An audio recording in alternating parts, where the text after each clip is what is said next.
Hoje, dia 4 de novembro de 2024, e a gente vai dar início às 14h09 à primeira aula magistral do curso de Harmonização de Diretrizes e Conceitos dos Direitos Sanitários. E para essa nossa primeira aula magistral, a gente convidou o Felipe Recondo, que é, sem dúvida nenhuma, o maior especialista em Supremo Tribunal Federal atualmente, em termos de perfil dos ministros, em termos de dinâmica das decisões do Supremo, a relação política do Supremo com os outros poderes da República, com as partes no processo. Então, eu quero iniciar agradecendo muito você, Felipe, por estar nos brindando com a sua presença. Sem dúvida nenhuma, é um privilégio para todos nós aqui do curso ter a oportunidade de conversar com você na tarde de hoje. Você vai estar, durante essa aula, conversando com servidores, né, fiscais, agentes, gestores, é, e das vigilâncias em saúde do Brasil inteiro, e certamente também outros profissionais da área da saúde ligados ao governo federal, ao governo estadual e aos governos municipais. Então, eu tenho certeza que vai ser muito rica a contribuição que você vai conseguir dar para essa turma, porque, acima de tudo, o Supremo tem assumido um protagonismo em várias áreas, e a área da saúde não é diferente, né? Aliás, pô, se eu tivesse que classificar áreas onde o Supremo Tribunal tem assumido um papel muito relevante, até muitas vezes tendo que ingressar em terrenos que não são propriamente terrenos do Supremo, uma das áreas, sem dúvida nenhuma, é da saúde, né? A gente viu isso acontecendo durante a pandemia, a gente viu isso acontecendo algumas vezes quando o Poder Legislativo aprovou leis autorizando a utilização de substâncias que já tinham sido avaliadas pela Anvisa, que tinham, né, e que não, que já tinham sido declaradas como não passíveis de utilização da forma como estavam sendo utilizadas. Então, a gente vai ter a oportunidade de falar, de introduzir algumas questões aqui no nosso papo baseadas nessas decisões do Supremo, tá? E para vocês todos que estão acompanhando, alunos e alunas da turma 1 e da turma 2, eu quero apresentar com mais detalhes o Felipe Recondo. Ele é jornalista, ele é um dos sócios fundadores do Jota, que é também, sem dúvida nenhuma, hoje a principal agência de notícias, agência de informações a respeito do Supremo Tribunal Federal, e não tenho dúvida nenhuma que também a respeito da saúde no governo federal, Anvisa, Ministério da Saúde. Então, vale muito a pena vocês conhecerem o Jota, acessarem as publicações do Jota, porque para quem trabalha com saúde pública tem informações valiosíssimas lá a respeito das tendências, dos debates e da conjuntura política. O Felipe, ele é um dos fundadores do Jota, ele é especialista em informações jurídicas e legislativas. Ele já trabalhou nos jornais Folha de São Paulo, no Estado de São Paulo. Em 2012, recebeu o prêmio ESSO de jornalismo pela Companhia das Letras. Publicou Tanques e Togas, o livro Tanques e Togas, o STF e a Ditadura Militar, em 2018. E também foi co-organizador e colaborador dos livros O Supremo Tribunal Criminal, o Supremo em 2017, 11 Supremos, o Supremo em 2016, o Supremo em 2015, integra o Conselho Consultivo do projeto História Oral do Supremo Tribunal Federal, da FGV, do Direito Rio. Então, é um background é, é, riquíssimo, né, em termos de conhecimento do Supremo Tribunal Federal, e tenho certeza que a gente vai sair conhecendo muito mais da dinâmica e da forma de trabalho desse tribunal hoje. Felipe, antes de começar a fazer algumas perguntas para você, dentro das diretrizes que a gente combinou, eu queria que você fizesse umas palavras iniciais da sua participação aqui. Um prazer Beleza, recebê-lo mais já. uma vez. Obrigado, viu, pelo convite. Você vai ser testemunha aqui ao longo da nossa conversa de um esforço que eu fiz, inclusive junto a você, quando você ainda estava no seu trabalho anterior, saindo inclusive da Anvisa, da necessidade que nós aqui tínhamos no Jota de cobrir regulação em saúde. Eu via esse assunto pelo espectro dos tribunais, como você bem mencionou, especialmente do Supremo, mas STJ também, via muitas questões chegando ao Supremo dessa maneira, e percebi muito claramente quando houve aquele julgamento que ficou conhecido, né? A mídia transformou ele no julgamento sobre cigarros mentolados. Percebi muito claramente como havia um vazio na discussão da imprensa, né, pela imprensa, da regulação desses assuntos pela Anvisa. E eu sou ainda de uma época em que os jornais, todos eles, tinham uma cobertura especializada em saúde. Então, havia um repórter específico para ficar cuidando do Ministério da Saúde e de Anvisa, pelo menos, né? Quando a gente falava, eu fico em Brasília, sou de Brasília, fico aqui o tempo todo. Então, quando a gente falava de Brasília, da mídia aqui em Brasília, tinha sempre alguém que ficava cobrindo o Ministério da Saúde e a Anvisa. E esse tempo passou, infelizmente, e não porque a saúde perdeu importância, mas por um problema de modelo de negócio dos jornais e um pouco da necessidade de cortar custos. Assim, infelizmente, nós chegamos a um momento em que os jornais já não tem mais uma cobertura especializada como era no passado. E aí eu lembro de procurar você, falar, por exemplo, também com o Renato Porto, sobre a necessidade e a tentativa de nós, aqui no Jota, construirmos uma cobertura que olhasse para a Anvisa e para o Ministério da Saúde a partir da sua regulamentação. Por quê? O Jota nasce, só para fazer um brevíssimo histórico. O Jota tem 10 anos. Ele nasceu de uma ideia minha e do Felipe Seligman, meu sócio, de precisamos cobrir os tribunais para quem toma decisões. E aí nós olhamos, por exemplo, esse setor, o setor da saúde. E a gente pensava o seguinte, olha, o setor da saúde não se resolve, saúde, medicamento, tudo, né? Ele não se resolve no Supremo nem no STJ, ele se resolve na Anvisa. Ele se resolve por esses servidores que fazem regulamentação, estudam isso, e profundamente isso, e tomam decisões por lá. Portanto, a nossa cobertura está pegando só a pontinha do iceberg. Só quando chega à judicialização, que é o momento dramático, né, de qualquer política pública. Judicializou, tem um conflito, não deu tudo certo, tem alguma coisa a dirimir e tal. E a gente cobria só isso. Então a gente falou, olha, está errado, a gente precisa cobrir a Anvisa. E a gente precisa cobrir o Ministério da Saúde. E a gente criou essa cobertura, que felizmente foi muito bem desde o princípio. E a gente tem certeza que, obviamente, né, a gente precisa fazer crescer essa cobertura, porque o assunto não para, né? A gente tem que cobrir inteligência artificial, tecnologia, logística em termos de saúde, um monte de coisa.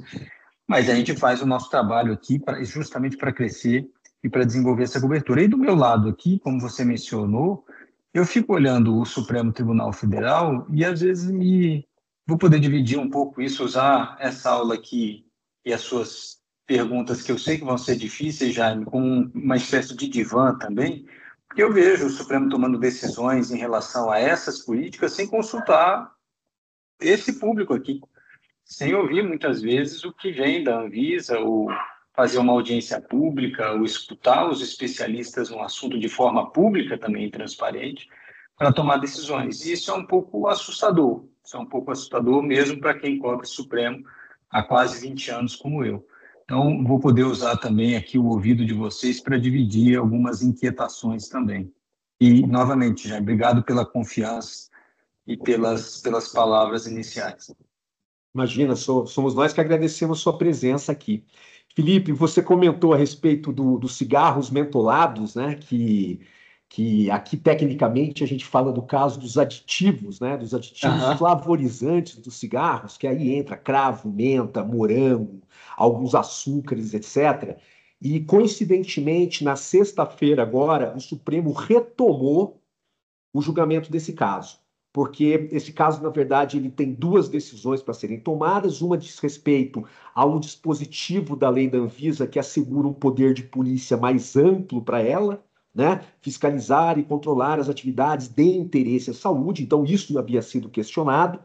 E a outra coisa que havia sido questionada nessa mesma ação era a possibilidade da Anvisa proibir os aditivos, né? Ou se, por ser o cigarro, os produtos fumígenos derivados do tabaco, de uma forma geral, uma atividade ilícita, ela não poderia proibir os aditivos, só poderia regular. Bom, nessa parte da lei da Anvisa, teve uma decisão 9-1 que foi que está estabilizada. Mas nessa questão dos aditivos do cigarro propriamente dito, da resolução que vedou os aditivos do cigarro, existe um julgamento agora com repercussão geral que foi reiniciado no plenário virtual na última sexta-feira. Capaz da gente ver decisão ainda essa semana. E esse julgamento, ele estava empatado 5-5, o que mostra que mesmo diante da mesma legislação, é possível no Supremo Tribunal Federal que os ministros olhem para lados completamente diferentes em termos de interpretação, em termos de políticas públicas, etc. Eu queria que você desse uma geral para a gente de qual é o perfil ideológico dos atuais ministros do Supremo. Como que a cabeça deles funciona em termos de adesão a ideologias políticas, a regulação, a relação com os outros poderes. Queria que você começasse por aí. Só por aí? Só isso, né? Por aí vai até o meio, né?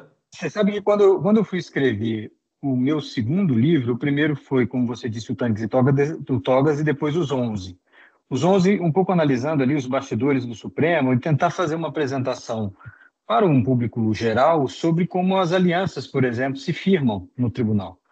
E fui entrevistar os ministros e mesmo assim, ao longo do tempo de cobertura, né, tentar entender como isso se formava, como é que as ideologias se compactuavam, como é que as alianças se firmavam. Muito fácil, né, quando a gente olha para os Estados Unidos, e é sempre uma base de comparação equivocada, a meu ver, quando a gente pensa nisso, né, olhar para os Estados Unidos e falar, lá é fácil, porque você tem um bipartidarismo e uma ideologia muito clara na Suprema Corte, e o que faz com que, e uma Suprema Corte muito estreita, né, muito contida e também com poucos assuntos, que faz com que fique mais fácil de mapear. Aqui no Brasil, você tem que fazer um mapeamento sobre processo criminal, um mapeamento sobre processo criminal quando envolve criminalidade política, um outro mapeamento quando se trata de habeas corpus em relação, por exemplo, à insignificância, o princípio da insignificância, quando alguém furta uma pequena quantidade de alguma coisa, e aí se aplica ou não aplica o princípio da insignificância.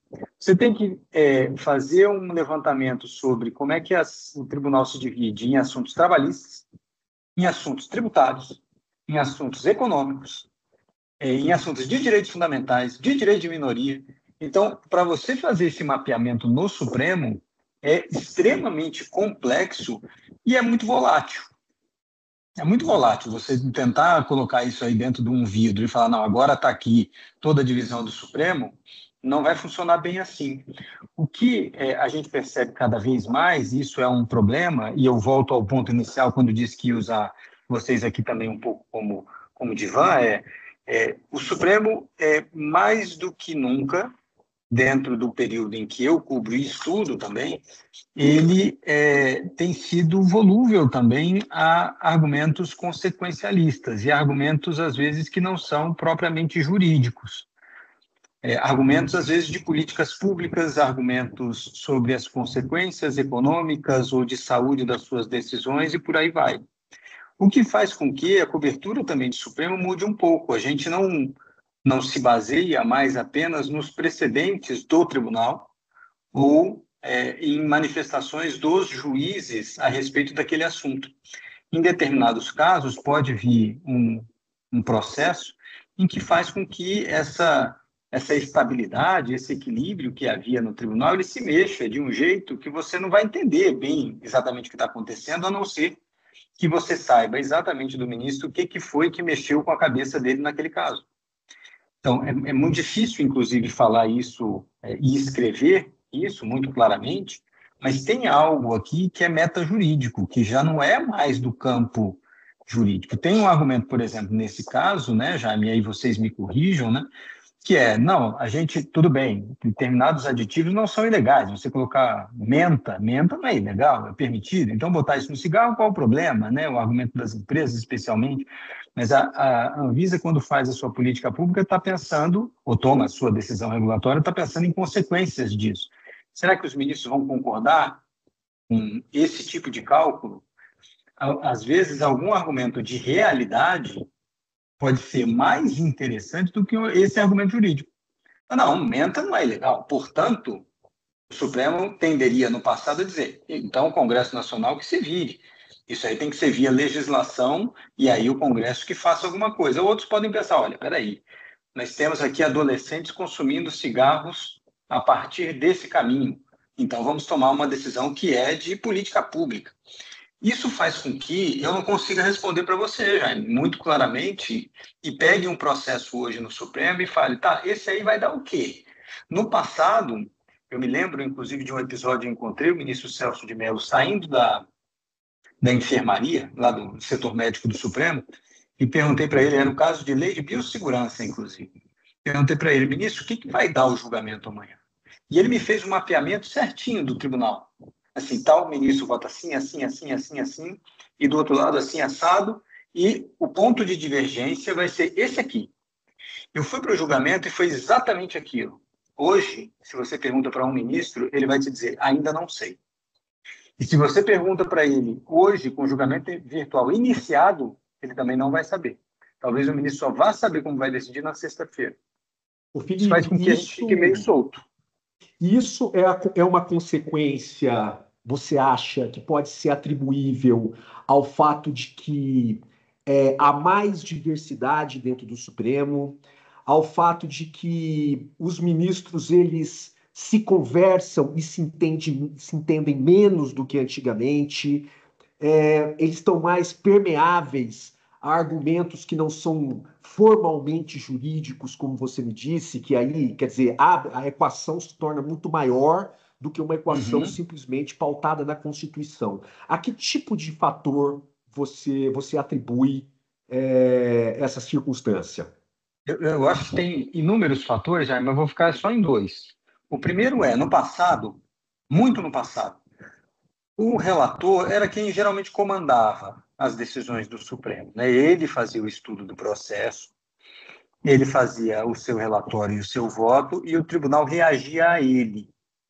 Então, tinha uma certa confiança no relator, o número de processos era muito menor, isso fazia com que fosse até mais fácil de você saber para onde as coisas estavam caminhando. Hoje, todo ministro faz um voto separado, grande, aprofundado sobre aquele processo. Então, não tem mais reação. Tem o ministro tomando uma decisão do zero a partir daquele caso.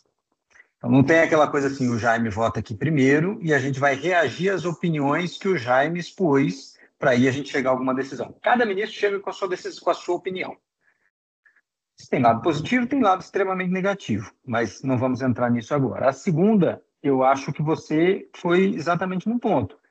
Os argumentos jurídicos, eles são base no Supremo, mas às vezes eles também são, em certos casos, parecem ser meros instrumentos para se chegar a uma decisão que se queira, ou que se ache melhor. E veja, aqui não faço nenhuma crítica sobre se a decisão é boa, ruim, correta ou incorreta. É só o argumento jurídico pode estar permeado por argumentos de consequencialismo ou de realidade, que não necessariamente seriam jurídicos, mas que levam, sim, os ministros a tomarem decisões que às vezes vão além do que eles poderiam, ou do que se esperaria deles num passado. Eu acho que a gente tem que se acostumar, e é difícil isso, mas se acostumar, ou, sei lá, a gente está se acostumando com o Supremo que decide, às vezes, fora do campo estritamente jurídico. Ele avança, sim, em certas searas, e às vezes, novamente, não é simplesmente por culpa do Supremo. Tem muitas vezes que é a sociedade que pede mesmo que o Supremo avance em certos assuntos. E o Supremo topou fazer isso. Então, se um ministro, Jaime, veja só, se um ministro topa avançar numa política pública e o outro fala, não, isso aqui não é comigo, peraí, isso aqui é caso do Congresso Nacional. Depois, quando sai a decisão, se é por maioria em favor de fazer a política pública, aquele ministro ficou vencido lá atrás, falando, mas peraí, eu estava aqui falando que isso aqui não era competência nossa. Se a gente está decidindo, então, que é competência nossa, então vou dar aqui meu pitaco também, falando de forma muito pobre aqui. Mas é isso que tem acontecido. Então, a gente não vê mais um ministro com uma grande autocontenção para dizer o seguinte: olha, calma lá, isso aqui não é responsabilidade nossa. Vamos passar a bola para quem é da competência e deixar que eles decidam, e aí depois a gente fala sobre o assunto. O que mais a gente tem visto é o Supremo, inclusive institucionalmente, criando instrumentos para fazer isso, para tomar decisões sobre políticas públicas. É verdade, né? E como a gente tem, é, como a área da saúde, ela vive basicamente de políticas públicas, né? E de políticas públicas que exigem uma organização muito grande de todos os entes da federação, né? São várias instituições tratando do mesmo tema e às vezes a demora é grande, né? Em se conseguir um resultado. Às vezes o Supremo acaba se substituindo ao poder público e acaba tomando uma decisão por todos, né? É o que a gente está vendo que o STJ está fazendo com relação à regulamentação da cannabis para uso medicinal, o que o Supremo fez mais recentemente na questão da descriminalização da posse, né, do porte de maconha para uso individual, e outras questões também que eu quero citar aqui para você, como, por exemplo, é, o reconhecimento da possibilidade de homens homossexuais de fazerem a doação de sangue, Uhum. mesmo dentro dos 12 meses que antigamente, antes da decisão do Supremo, não era possível, dentro dos 12 meses da última relação sexual com o parceiro, né? E essas questões que envolvem direitos individuais, né? Direito à dignidade, liberdade, privacidade, elas são às vezes elas são muito relevantes para a área de vigilância e saúde, porque às vezes a regulação sanitária ela intervém ou ela tenta intervir nesse espaço, logicamente que não de forma desarrazoada, mas por razões de saúde pública, né? E uma questão que hoje em dia a gente vê, a gente vê acontecendo no Brasil como um todo, e que foi objeto, às vezes, de debates aqui no nosso curso, foi a questão da produção de alimentos dentro das cozinhas das casas. Né? Produção de alimentos para comercialização, especialmente por microempreendedores individuais, em que houve um movimento Uhum. grande por parte do legislador federal de viabilizar essa atividade por conta de geração de renda, por conta de combate à pobreza, por conta de desenvolvimento econômico de uma forma geral, e que, ao mesmo tempo, não é possível, especialmente para a vigilância sanitária, de verificar as condições em que esses alimentos são preparados. Né? Então, você vê que aí é uma questão de intervenção sanitária, junto com uma questão de inviolabilidade de domicílio, de dignidade e privacidade. Como que você vê hoje em dia o perfil geral do Supremo Tribunal Federal na pauta de direitos humanos, direitos e garantias fundamentais? É um Supremo garantista? É um Supremo que não é possível identificar ainda o perfil dele? É um Supremo mais flexibilizador? Como que você enxerga? Eu vejo como especial. E aí tem esse problema, Jaime. Quando a gente fala de direitos fundamentais, a gente vive dizendo, ou muitas pessoas aqui podem ter essa imagem, de que o Supremo é progressista. Né? Especialmente a imprensa tenta encaixar os ministros nesses quadradinhos, assim, nesses escaninhos, dizendo conservador, progressista, liberal, conservador, garantista, punitivista. E não é tão simples assim, porque se a gente for olhar garantias fundamentais, eu vou te dizer, depende da garantia fundamental. Vou dar só um exemplo, porque esse eu costumo mencionar com alguns amigos que falam isso, né? Não, o Supremo é progressista. O Supremo até hoje não decidiu, por exemplo, se uma pessoa trans pode usar o banheiro público com o gênero com o qual se identifica. Até hoje não decidiu. E eu me lembro do julgamento, eu estava dentro da sessão, em que o ministro perguntou: cadê a foto dessa pessoa para ver se parece mesmo uma mulher? Esse é o Supremo. Esse é o Supremo. Em que houve pedido de vista e não voltaram mais a esse assunto. E que agora, inclusive, desfizeram a repercussão geral para não terem que decidir esse assunto. Então, este é o Supremo que decide esse assunto dessa maneira. Agora, quando se trata, aí penso eu, viu, Jaime, sobre economia e algumas coisas de liberdade individual voltadas para isso, aí esse apelo econômico, social, verdadeiro, né? A gente tem que admitir que ele é verdadeiro, aí ele pode falar mais alto. Então, eu quando vou cobrir hoje o Supremo, Jaime, e obviamente aqui a gente está num grupo grande com isso sendo gravado, mas eu digo com tranquilidade. Às vezes eu vou pensando, como é que um político decidiria esse assunto? Como é que um político, um senador, eu cobri Senado durante alguns anos, como é que o Senado vai decidir isso? Que tipo de sensibilidade social ele precisa ter? E eu vejo o Supremo com essa sensibilidade. E aí eu fico imaginando vocês, você não mais, né, Jaime, porque não está mais na Anvisa, mas se desdobrando para falar, tá bom, como é que eu vou fiscalizar isso? Isso, claro, entra na discussão que o Supremo tem que fazer. Mas quando se trata de realidade social e econômica, esse é um Supremo que tenta ser mais liberal, né? E o mais liberal, novamente, serve para os dois lados, tanto para essa pessoa que vai fazer a sua marmita para vender na rua, quanto para o Uber, quanto para o Cabify, como para Mercado Livre, etc. Então, nesse sentido, nesse ponto de garantias fundamentais, eu vejo o Supremo como um tribunal de mais liberdade econômica. Tanto que, já não vou entrar num tema super espinhoso, mas vou e volto, saio rapidinho. Eu mencionava, quando o governo Bolsonaro começou, que era a melhor composição para um governo que quisesse ser liberal econômico. Ele tinha tudo à mão. A melhor composição para ser um governo liberal econômico. Por outras questões políticas, acabaram entrando num conflito, né? Supremo e Executivo, etc.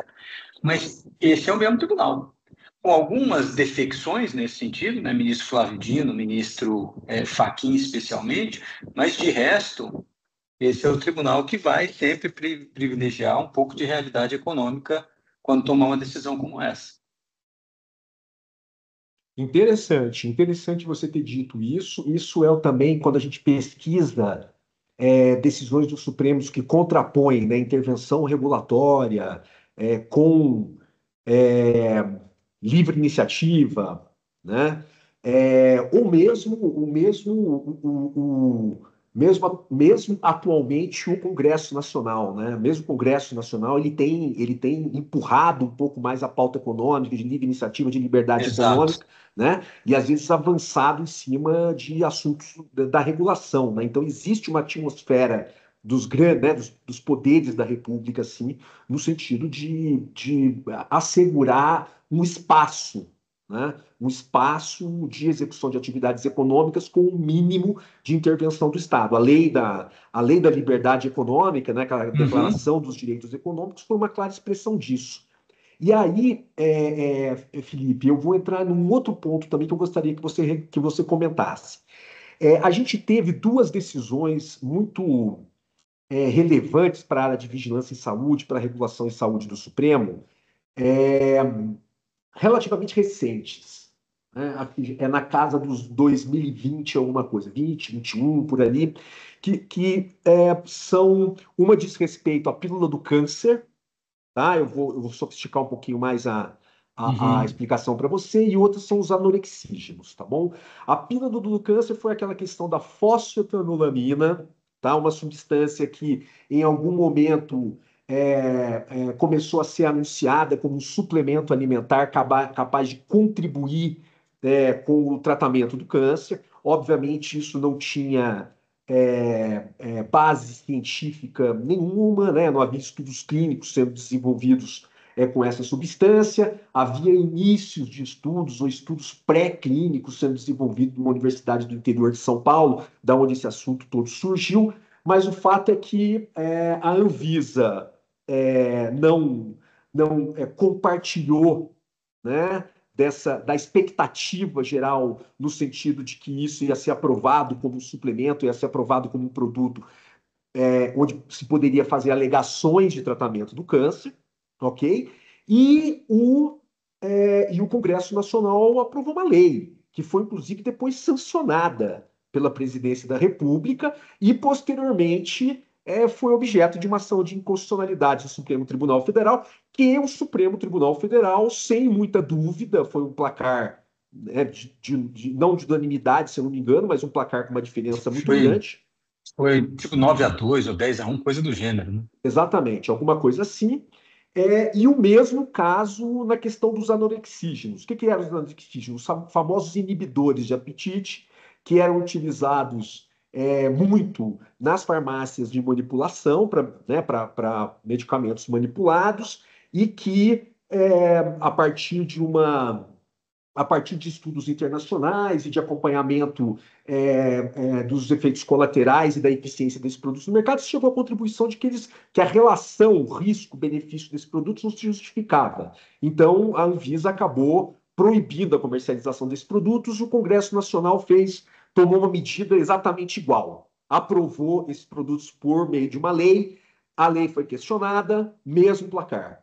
Né? Mesmo placar, aí uma vantagem, uma maioria, mas uma maioria ampla, né? Então são dois temas em que o Supremo, com a composição atual, ou muito próxima da composição atual, não relutou em declarar inconstitucional quase que imediatamente essas duas leis aprovadas pelo Congresso Nacional e sancionadas pela Presidência da República.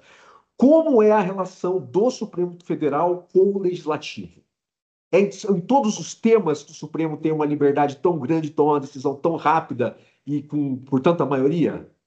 Não, o que eu tenho visto, Jaime, e era talvez um pouco da nossa conversa lá há alguns anos, e também uma das razões de nós cobrirmos a Anvisa existe uma deferência do Supremo em relação à Anvisa, um respeito e uma confiança no processo decisório da Anvisa, construído, obviamente, ao longo da história da agência, né? E um respeito pelas suas decisões. Tanto que essa dos cigarros e dos aditivos, ela é uma decisão difícil. Essas outras que você mencionou agora foram super fáceis. É aquele julgamento que não precisava nem ter, a gente já sabia o resultado. Mas esse dos limites da agência, do poder decisório da agência, eu lembro que eu cobria, falei isso para você, porque poderia abrir uma porta para a contestação de decisões de outras agências reguladoras. Qual o real limite da agência para definir política pública, limites e tal. Nesses dois casos que você menciona agora, é um estudo de efetividade de risco, né? E aí o Supremo fecha os olhos e fala, estamos juntos, vamos lá, esse aqui, o órgão técnico, com respeito, pesquisa científica, independência, baseada em fatos, em evidências, estudos tais, tomou essa decisão. O Supremo sabe que, nesses casos, o Congresso toma decisões, e aqui vamos falar a verdade, né, de forma muito transparente, às vezes motivado por apelos públicos. A sociedade, às vezes, quer ver nisso uma esperança de, no caso dos anorexígenos, de perder peso, de enfrentar um problema, ou no caso da pílula do câncer, eu lembro de gente falando, pô, nós vamos tirar a última esperança de um cara. Tá bom, vai lá que o negócio não funcione, mas sei lá, se não tem um efeito psicológico, eu ouvi isso, inclusive, de gente falando. Os políticos têm essa sensibilidade, têm um espaço maior de atuação, né? Não estou dizendo que isso seja responsável, né? Mas eles têm um espaço maior de atuação. Que aí, nesse caso, com a Anvisa de um lado e o Congresso Nacional de outro, fica muito claro, muito mais fácil para o Supremo Tribunal Federal tomar decisões. O que não é verdadeiro para outros tantos assuntos. Então, quando você pergunta novamente como é que é a relação Supremo Legislativo, ela não é sempre assim. Ela não é um jogo tão fácil. Vamos pegar um outro exemplo que tem nada a ver com o nosso assunto aqui, vaquejada. O Supremo derrubou as vaquejadas, a legislações que permitiam esse tipo de exploração animal no interior do país, desses eventos e tal. O Congresso Nacional foi lá, aprovou uma PEC dizendo que era uma manifestação cultural. O Supremo simplesmente teve que engavetar o assunto, tem lá uma contestação sobre isso, mas não consegue avançar, porque tem outros tantos problemas envolvidos nisso. Mas se tem um órgão técnico que dê base para o Supremo tomar uma decisão e olhar para a política pública ou para a legislação aprovada pelo Congresso e dizer isso aqui não é eficiente e é arriscado, fica uma decisão muito mais fácil para o Supremo. Tanto que me lembro que um dos votos, acho que o relator desse caso lá, da pílula do câncer, era o ministro Fachin. E eu lembro de ele fazer audiência no gabinete dele, recebendo o pessoal da USP, acho que representantes de pacientes dessas associações, etc. E ele votou favoravelmente à comercialização da pílula do câncer. E outros ministros falaram, não conseguiram entender. Para eles era muito óbvio e o placar estava muito claro. Então, eu te digo isso com mais segurança. Quando se trata da área de saúde, a Anvisa, Ministério da Saúde de um lado, Congresso Nacional do outro, a decisão é muito mais simples. E até penso, e um pouco do que eu mencionei novamente no início, né, sobre esse divã, eu gostaria muito de o Jota explorar mais os argumentos da Anvisa para essas decisões. E digo de algo, Jaime, que eu nem sei se estou me antecipando aqui, se você falaria desses assuntos. Nós temos agora essas discussões, ou teve decisão sobre fornecimento de medicamentos, né, divisão de custos, inclusive, que tipo de medicamento pode ser não autorizado, se a Anvisa já reconheceu, mas a Conitec ainda não fez a incorporação, se ele pode ser oferecido ou não pode ser oferecido. Eu não vi uma audiência pública sobre isso. Eu não vi os órgãos técnicos sendo provocados pelo Supremo, por exemplo, pela Procuradoria-Geral da República, para dizer, olha, que consequências isso vai nos trazer? O que eu ouvia, você sabe bem como é que isso funciona, né? Era depois a indústria dizendo, olha, isso aqui vai gerar tal consequência, ou os pacientes falando, vai gerar qual consequência. Mas eu me ressinto de o Supremo, em determinados julgamentos, fazer uma audiência pública ou expor argumentos públicos e técnicos que nos deixem mais tranquilos como sociedade de falar, não, beleza, essa decisão aqui eu entendo. Eu vejo agora o pessoal da indústria dizendo, olha, dessa forma, o judiciário não vai poder mais fornecer determinados tipos de medicamento enquanto a Conitec não tomar uma decisão, mas a Conitec às vezes demora. Eu também não sei se demora do mesmo tanto que se diz que demora, mas, enfim, algumas decisões eu me ressinto, ou gostaria de ver o Supremo discutindo tecnicamente de forma mais clara, ou mesmo os órgãos técnicos se manifestando de forma mais clara, para que também nós, como jornalistas, pudéssemos descrever esse fenômeno melhor. De fato, eu não digo nem nesse caso específico dos medicamentos, esse daí é um caso à parte, eu já explico mais ou menos por quê, mas de fato a política, né, a estratégia ou a política institucional de fazer discussões amplas a respeito desses casos de grande repercussão, né, e que colocam o Supremo ali como um decisor, um influenciador enorme de políticas públicas, eles mereceriam um debate muito mais barulhento, vamos dizer assim, né? Uhum. Barulhento e com a oitiva não só das instâncias federais, né, mas também das instâncias estaduais, municipais, porque tem representação organizada, né, e muitas das políticas públicas em nível federal na área de saúde acabam cascateando para os níveis estaduais e municipais. E aí eu digo que nesse caso específico é um tema que estava sendo discutido há muito tempo, que houve no passado audiências públicas para se discutir isso. Então, era um tema razoavelmente amadurecido. Mas isso de Não financiamento, não? em termos de incorporação ou não de determinados tipos de produto dentro do SUS. Mas não havia decisão, na minha sensação, não havia decisão, como é que eu posso dizer, perfeita num caso como esse. Isso daí é uma discussão no final das contas a respeito de. Mas aí, Jaime, Oi, pois não, pois não. me permita, me desculpe te interromper, mas aí a gente fica numa dúvida, e aí eu te pergunto isso, e depois, obviamente, a todos, né? Se não era caso do Supremo chegar para o Ministério da Saúde, para o Congresso Nacional e dizer, olha, se nós vamos dizer que o medicamento só pode ser fornecido depois de passar pela Conitec, vamos mudar a lei e dizer isso. Não, não era o que estava escrito. E mais, é de se perguntar, é isso mesmo que nós queremos? Eu vou fazer aqui um disclaimer para falar também que sou parte interessada em determinado sentido, porque o meu pai eu tive que entrar com uma ação para ele ter acesso a um medicamento específico. Ele tinha uma comorbidade e se ele tomasse o medicamento que o SUS fornecia, ele teria problema com essa comorbidade. Ou seja, para fibrose pulmonar, tinha um medicamento no SUS que não podia ser tomado por cardíacos. E era o caso do meu pai. Mas, em outros países, já estava sendo fornecida uma droga que funcionava muito bem para o problema de saúde dele e não tinha risco para cardíacos. E a gente não tinha acesso a isso aqui. Qual foi a solução? Você vai para o judiciário, é Vai para óbvio o que você vai. judiciário, sem dúvida, sem E dúvida. a gente conseguiu, felizmente, que o plano de saúde fosse obrigado a fornecer esse tipo de medicamento. Então, eu fico também olhando como parte, né? E fico me perguntando, bom, será que nós tivemos... Tudo bem, o Supremo decide. A partir de agora, só pode o Judiciário fornecer medicamentos se passar pela Conitec e a Conitec tomar essa decisão.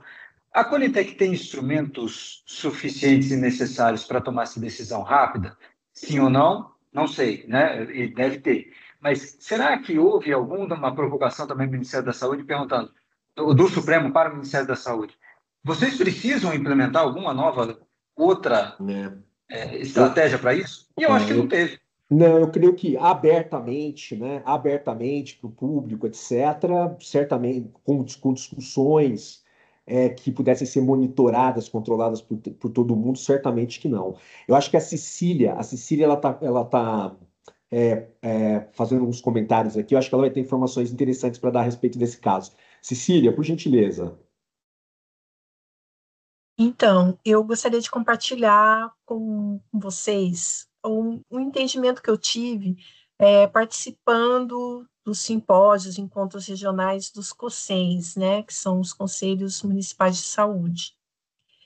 Essa questão da judicialização é um custo que o SUS ele não tem condições de manter. Eu acho que a melhor solução para esse problema, ela passa por uma solução financeira. Eu acho que tinha que ser criado um fundo para bancar essas judicializações, porque você garante o direito fundamental à saúde das pessoas e você não torna insustentável o financiamento do SUS. Existe uma necessidade de sustentabilidade.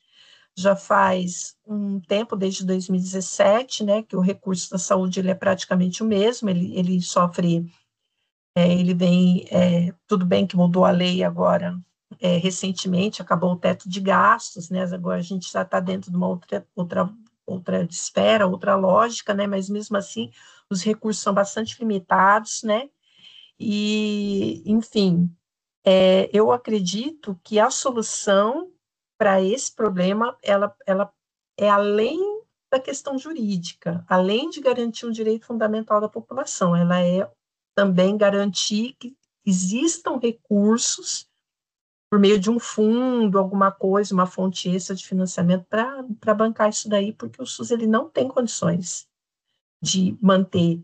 Eu tive um caso recentemente na família, né, que um sobrinho do meu marido precisa de um remédio de 17 milhões de reais, que é uma terapia avançada, né, é única dose, pode ser que ele seja compatível, pode ser que não seja, mas essa única dose custa 17 milhões. Tudo bem, é uma doença rara, né? É 0,001% da população que tem, mas pega esse 0,001, 20 mil pessoas, por exemplo, e multiplica por 17 milhões, pensa no custo disso. E pensa no tanto de pessoas que também estão precisando de outro tipo de atendimento não tão caro, que o SUS, de repente, não está suprindo, porque está bancando judicializações. É uma equação bastante complicada essa. É isso. Mas o que me chamou a atenção, Cecília, foi... E é claro, né? O Supremo foi instado porque a política não chegou a uma decisão, né? Nem executivo, legislativo, na conversa com estados e municípios. E aí chega para o Supremo, depois de tantos anos, né, para tomar essa decisão.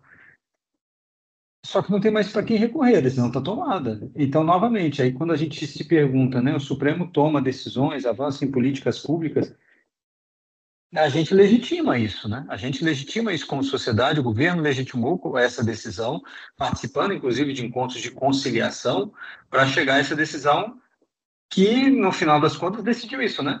Tantos por cento a União paga, tantos por cento os estados pagam. Mas quem foi que mediou isso? O Supremo. É uma função que não existia no passado. E, novamente, eu volto ao ponto inicial. Acho que a gente tem que se acostumar com o Supremo, que passou a fazer esse tipo de coisa. Papel de conciliação era do Supremo. Não que seja ruim, né? Não que seja ruim. É claro que a gente prefere que haja conciliação a conflito. Mas é papel do Supremo fazer isso? Não, vamos A gente tem que estar se acostumando discutindo isso. E quando que pode fazer? De que jeito pode fazer? Existe, né? Hoje em dia, a gente viu, por exemplo, uma decisão recente do STJ, Felipe, em que houve, por unanimidade de uma das turmas, uma declaração de nulidade, né? Anularam uma resolução da Anvisa que é a de propaganda de medicamentos, né? Então, existe uma lei federal que regula a propaganda de medicamentos, agrotóxicos, medicamentos agrotóxicos, equipamentos terapêuticos e cigarro. Uma lei, também, de 96, e em 2006 a Anvisa editou uma resolução, em 2008 ela editou uma resolução que agregava algumas obrigações, né, algumas limitações, restrições, etc., nessa propaganda de medicamentos. E, recentemente, chegou um recurso especial no STJ e ele declarou que essa resolução era ilegal porque extrapolava os limites dessa lei. E, ao mesmo tempo, reconhecendo a relevância dessa matéria, reconhecendo que o ordenamento jurídico, sem aquela norma da Anvisa, ia, de fato, ficar deficiente em certos pontos, ele recomendou um diálogo institucional entre o Ministério da Saúde entre o Ministério da Saúde e o Congresso Nacional, né, para complementar essa lacuna, vamos dizer assim, que ficou no ordenamento com essa declaração de nulidade. Então, existe hoje em dia essas iniciativas, essas investidas dos tribunais superiores no sentido muito mais de resolver questões, e não só de julgar questões e lavar as mãos, né?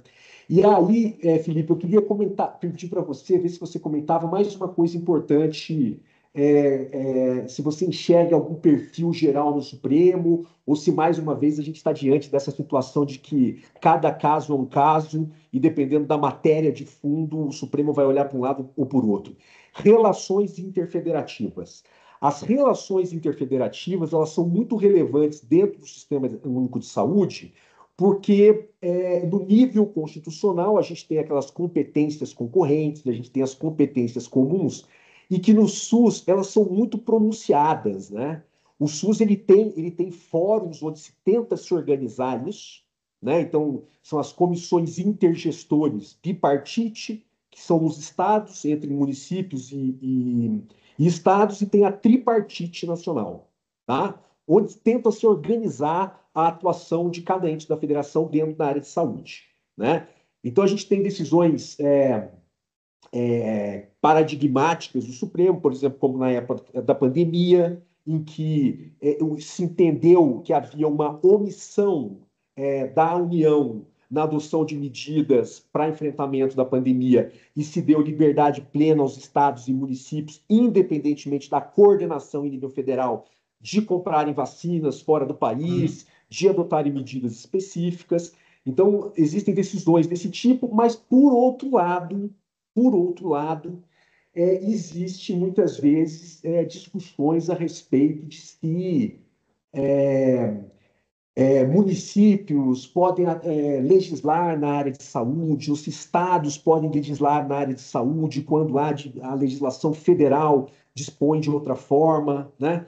Eu insisto no curso que se a gente trabalhasse realmente dentro do espírito determinado pela Constituição Federal, que no âmbito dessas competências a abordagem deve ser colaborativa, a gente não teria judicialização dessas questões, mas na verdade o que há é uma disputa, né, por espaço, muitas vezes por nicho de poder, e que prejudica de uma forma geral o atendimento de interesse do cidadão. Como que você vê o Supremo hoje em dia tratando de questões federativas? É um Supremo municipalista? É um Supremo formalista em termos da Constituição? É um Supremo que privilegia a União nas questões federais? Dá para tabelar? Eu acho que, nesse caso, primeiro, a gente está ainda vivendo o pós-pandemia, em que nós tivemos, eu vou lembrar de uma decisão que houve anteriormente, que era da queima da palha da cana, em que se tratava de meio ambiente, o município de Ribeirão Preto havia proibido, se não me engano era isso, o município de Ribeirão Preto proibido as queimadas para a colheita da cana, porque prejudicava o ar, a saúde pública no município e tal. E o Supremo disse que não, isso aí era da competência federal e, portanto, o município não podia fazer isso. E na esfera federal não havia uma legislação sobre esse assunto. E essa foi a decisão do Supremo. Depois veio a pandemia e a gente viu, como você mencionou, o oposto. Né? O Supremo não. Nesse caso, inclusive, proteção de saúde pública, o município pôde entrar e municípios e estados, né, terem mais liberdade de atuação. O que me parece aí, Jaime, aí são os incentivos ou como as roldanas são mexidas, né? Se nós tivéssemos no governo, durante a pandemia, uma política pública clara para enfrentar o problema, o Supremo talvez fosse menos interventor, né? Ou olhasse para as políticas estaduais e municipais e falar, não, peraí, já tem um norte. Penso sim que o governo federal, nessas horas, a União Federal tem mais força para liderar esse tipo de movimento e o Supremo sempre vai dar muita voz para o Ministério da Saúde, Anvisa, etc, etc. Se não há, e se há disputas, aí o Supremo é chamado a dirimi-las, mas mesmo assim prevalece, a despeito do que a gente viu na pandemia, uma força maior de governo federal. Então, novamente, se o governo federal está fazendo a sua parte, vamos dizer assim, né, de forma popular, né, do popular, se o governo federal está fazendo a sua parte, tentando lidar com o problema, male male, o Supremo vai olhar e falar, não, isso aqui é uma decisão de política pública que está sendo tomada. Se o Ministério da Saúde se abstém e não toma decisão sobre um problema que é, por exemplo, sei lá, municipal, está em determinadas regiões do país acontecendo, aí o Supremo fala, olha, então vamos deixar com que o município faça isso. Novamente, algo mais de realidade, algo mais que você esperaria de um poder político, eleitoral, político, legislativo, do que necessariamente do Supremo. Porque aí a discussão de realidade, ela entra muito fortemente. E aí é que você falou de se dá para tabelar, eu acho que o que dá para tabelar é argumento de realidade. Quais são argumento de realidade, argumento consequencialista, como a gente quiser, né? Ele hoje tem muita força no Supremo? Tem para todo mundo. Num passado mais distante, se a gente olhasse isso, esse tipo de argumento, os ministros falariam, não, peraí, meu papel é esse aqui. Meu papel é olhar o que está na regra, o que foi aprovado em lei, o que a Constituição diz e dizer se pode ou não pode. O que nós vemos hoje é o Supremo suprindo lacunas, já que a política pública não é adotada, ou mesmo se disser, não, essa política pública não vai funcionar, o Supremo interferindo na política pública. Nós estamos vendo isso ser, inclusive, legitimado numa discussão que está acontecendo no Congresso Nacional sobre processos estruturais, né? Os chamados processos estruturais. Aqueles processos que não têm solução fácil, que envolvem diferentes poderes, diferentes entes federativos e que precisam de uma intervenção ou demandariam uma intervenção judicial para resolver esse problema. E há vários casos, inclusive no Supremo, nesse sentido, né? Caso de, por exemplo, se bem me lembro, o caso de demarcação de terras indígenas seria um desses processos estruturais, em que o Supremo entra não para tomar uma decisão para saber se é constitucional ou inconstitucional, mas para dizer de que forma é constitucional, o que os poderes públicos devem fazer. Acho que o primeiro caso, inclusive, não é nem o primeiro, deve ser o segundo caso, aquele de presídios e estado de coisas inconstitucional, em que o Supremo diz, não, os estados devem apresentar um plano de reforma e de monitoramento dos presídios, que deve ser apresentado ao CNJ em tantos dias, que deve ser levado em consideração tal coisa, e os fundos não podem ser contingenciados. É o Supremo passando a fazer algo que é muito maior, muito mais além do que simplesmente dizer a lei é inconstitucional ou constitucional, ou é constitucional se lida dessa forma. Então, eu acho que nós temos hoje tabelado Jaime, que o Supremo, sempre que vira necessidade, ele vai avançar. Isso, para mim, está mais claro do que nunca. Mesmo que isso possa gerar tensões ou aumentar tensões com relação a outros poderes, com relação ao Mesmo, executivo, com mesmo relação ao assim, legislativo. mesmo assim. E aí, novamente, né? Nós estamos falando ano 2024, novembro. Dependendo das relações entre poderes, dependendo de como essa equação estiver, essa interdependência entre poderes, as coisas podem evoluir, podem mudar. E também, dependendo do assunto, as coisas podem ir para um lado ou para outro. Mas o que nós percebemos hoje, e aí também por uma simbiose que existe, né, entre Executivo e Supremo Tribunal Federal, e falo aqui, me arrisco a dizer isso, né, uma certa simbiose mesmo em vários assuntos, a gente percebe essa possibilidade. Não para menos, alguns políticos, acho que Arthur Lira, em certa reunião, no caso de emendas do orçamento secreto, etc., falou de 2 contra 1. E não é anormal que isso aconteça. Também não é um fenômeno de agora. O Supremo tomar um lado. Num conflito entre dois poderes, o terceiro poder, que é chamado para dirimir, ele vai tomar um lado. É o E o que papel acontece? dele. Exatamente. E o que a gente tem visto agora, sim, é uma tendência maior de o Supremo reforçar algumas políticas federais em determinados assuntos, e acho que essa realidade pode, lá na frente, se alterar, dependendo das mudanças políticas, etc. Mas o que eu vejo hoje é, sim, o Supremo disposto a certas decisões. Também não vou dizer que assim, é um voluntarismo exagerado do Supremo, mas como você bem disse, no caso de medicamentos, já existia um debate extenso, inclusive sobre financiamento também, só me parece que, às vezes, essas decisões não têm a transparência que talvez nós gostaríamos que tivesse. Esse ponto é importante. Deixa eu lhe pedir um favor antes de mais nada. Apareceram algumas mensagens aqui que a sua voz às vezes está dando um eco. Você está com os dois microfones abertos, do computador e do celular, Não, ou não? não, só um. Som, tá bom. Então não é nada relativo à captação do seu som aí. Me deixa então perguntar uma coisa importante para você a respeito disso. A gente vê avançando bastante, principalmente no executivo, políticas de transparência, né? Lei de acesso à informação, códigos de ética, publicação das agendas de autoridades públicas, né? A gente vê toda uma discussão a respeito de lobby, e inclusive uma atenção especial da imprensa com relação a lobbies feitos no âmbito do Poder Executivo e no Poder Legislativo. No Poder Judiciário, existem vários aspectos que ainda carecem de mais transparência, de mais abertura, né? Você mencionou a respeito da necessidade de debates mais amplos, mais visuais, né? Mais visuais para a sociedade a respeito de temas importantes. E eu gostaria de acrescentar uma outra questão nesse caldo aí. É, o, o, as vigilâncias em saúde, de uma forma geral, elas atuam no ambiente de conflito. Tá? Teve até um, numa das aulas que a gente trata de direito administrativo, a gente trata de um autor que identifica muito bem essa questão, né? É um ambiente de potenciais conflitos de interesse, de intervenções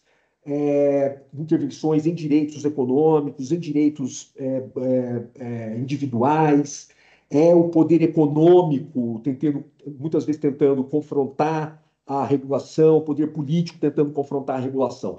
Então, a disputa na arena da vigilância em saúde é uma disputa onde lobbies em geral eles têm um valor muito muito grande, né? E prezar pela transparência do ambiente de interlocuções, vamos dizer assim, é muito importante para que todo mundo tenha paridade de armas, né, quando se vai fazer a discussão de uma política pública. Como que você avalia hoje em dia os mecanismos de transparência e de abertura das interações do Supremo com o que a gente chama de setor regulado? Vamos lá, com as empresas, de uma forma geral. Jami, aqui eu vou falar como alguém que escreve para um público muito diverso, muito amplo, né? Eu escrevo sobre esses assuntos, né? Para advogados que atuam na área, para Helgovs que atuam na área, para as empresas, inclusive, e para os jogadores também, Ministério Público, Defensoria Pública, etc. Então, aqui, inclusive, o Jota se propõe, em certos momentos, a fazer eventos abertos, ou com os nossos assinantes, em que a gente possa conversar sobre esses assuntos de forma transparente. Então, teve evento que a gente chamou ministro do Supremo, que relatava processos sobre saúde, e chamou Defensoria Pública, Ministério Público, empresas, para ouvirem ele falar sobre esse assunto, né? O que eu mencionei aqui, inclusive, de falta de transparência, é desse ambiente de debate, em que as empresas possam falar, em que as associações de pacientes possam falar, o Ministério Público, o Ministério da Saúde possa falar, e a gente ouvindo, sabe? A gente ouvindo esse debate. Infelizmente, não existe no Supremo algo que é um regramento sobre quando que uma audiência pública deve ser chamada. Né? Nós tivemos audiências públicas tantas sobre vários assuntos, mas quem decide é o relator. E num caso desse de medicamento, será que seria o caso de uma audiência pública nova para falar sobre esse assunto? Ou, sei lá, sabe, eu sinto um pouco de falta disso, fica a critério do relator. Então, o ministro Gilmar Mendes, nesse último caso agora, né, de medicamentos e Conitec, financiamento, etc., ele fez audiências no seu gabinete, audiências de conciliação, mas eu não sei exatamente, e eu não estou aqui criminalizando isso, não é só, eu não sei quem é que formou a opinião dele muito claramente, né? No processo está lá relatado quem participou dessas audiências, mas eu não sei como ele formou o seu convencimento em relação a isso.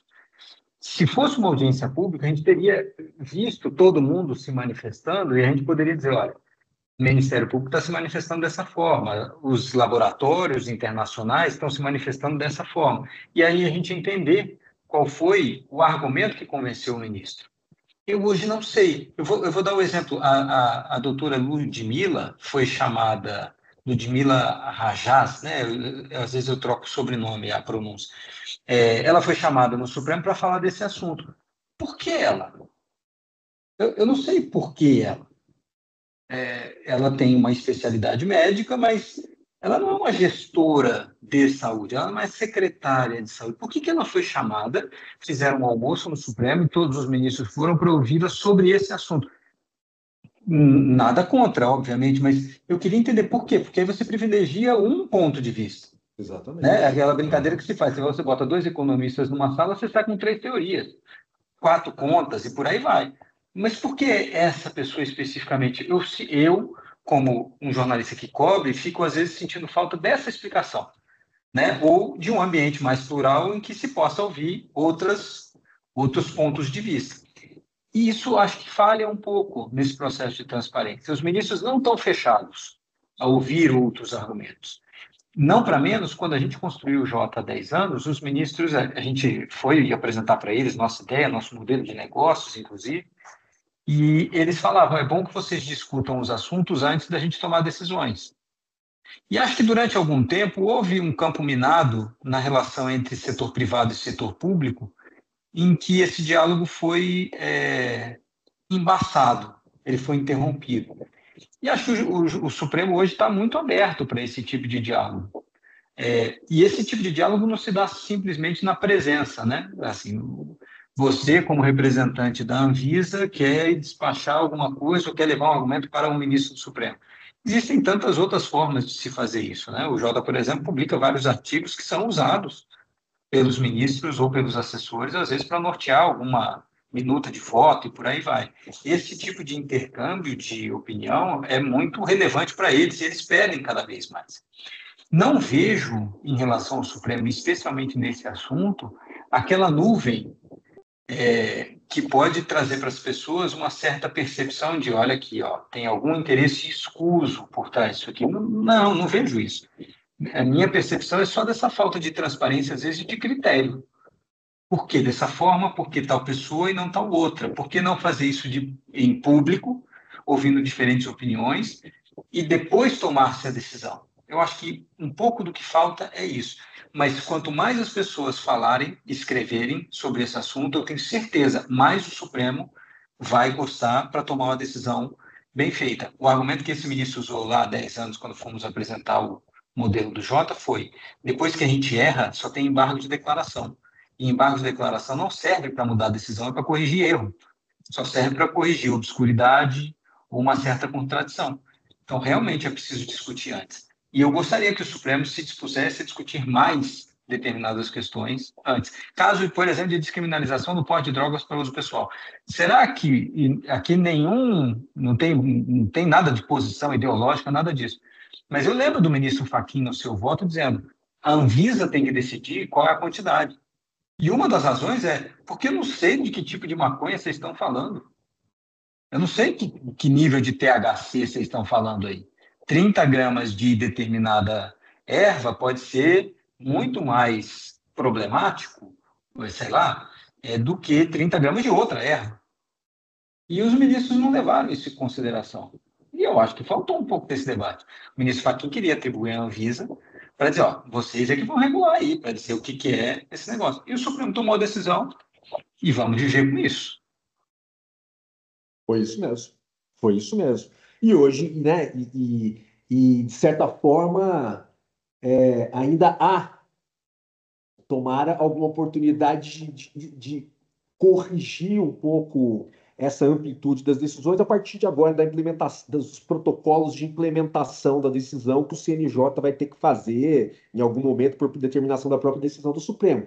Mas sem dúvida nenhuma que ali, né, toda a parte de quantidade de THC, toda a parte de derivados, né? E o óleo, né? Como é que a gente calcula a quantidade do óleo, do extrato, né? Da pasta, e assim sucessivamente, né? Não, afora aí, Jaime, afora que nesse caso, eu me lembro muito bem, este foi um dos processos em que o ministro Gilmar, que era o relator, nos avisou 4 meses antes de liberar o processo para julgamento. Ele nos avisou o seguinte: para ver a disposição de determinados ministros, e acho que é uma regra geral, para o debate público. Ele me mandou uma mensagem dizendo: Felipe, vou liberar esse processo para julgamento lá para, vamos dizer, daqui a 4 meses, né? Em março do ano que vem. E aí ele terminou a mensagem assim: discutam. Ele não me pediu para discutir a favor, contra, ele só me falou o seguinte: gerem debate. Discutam, gerem debate, é isso aí. Sobre esse assunto. É claro, nesse caso até a gente poderia se perguntar: vai haver audiência pública? Esse assunto já estava na sociedade sendo discutido à torta e à direita, não era necessidade de audiência pública. Sendo que ele estava decidindo, no caso inicial, sobre uma questão que é qualquer droga, estava falando de algo de política criminal. Ele não estava falando simplesmente de maconha, ele estava falando de todas as drogas. E pensando, o cara que é pego com uma pequena quantidade, ele pode ser preso, qual o tipo de consequência que isso tem? O julgamento mudou radicalmente, virou uma outra coisa. Exatamente. Mas o julgamento era esse. E ele mudou no meio do caminho. Tudo bem, a gente viu isso, mas acho que as pessoas se esquecem qual era o voto original do ministro Gilmar. Valia para crack, valia para cocaína, valia para qualquer droga e para evitar que pessoas doentes fossem encarceradas. Essa era a ideia dele. Mas o que nós vimos no final foi outra coisa. Assunto crack, cocaína e por aí vai, tá fora. E o Supremo vai decidir isso algum dia? Sei lá. Muito bom. Deixa eu aproveitar, eu tenho algumas outras questões que eu consigo deixar mais para o finalzinho, mas deixa eu colocar para você uma questão aqui super interessante da Cecília a respeito da PEC 8 de 2021, que é aquela que trata das decisões monocráticas. Né? Se eu não me engano, esse caso dos aditivos do tabaco foi um caso que houve uma decisão liminar monocrática, suspendendo os efeitos da resolução da Anvisa. Rosa Weber? Pelo menos aquele processo inicial lá atrás tinha uma decisão da ministra Rosa Weber. Estou falando, portanto, da primeira ação, em que ela, inclusive, adotava o rito sumário, mas aí, mesmo com o rito sumário, ela resolveu dar uma liminar monocrática, suspendendo até o julgamento do mérito.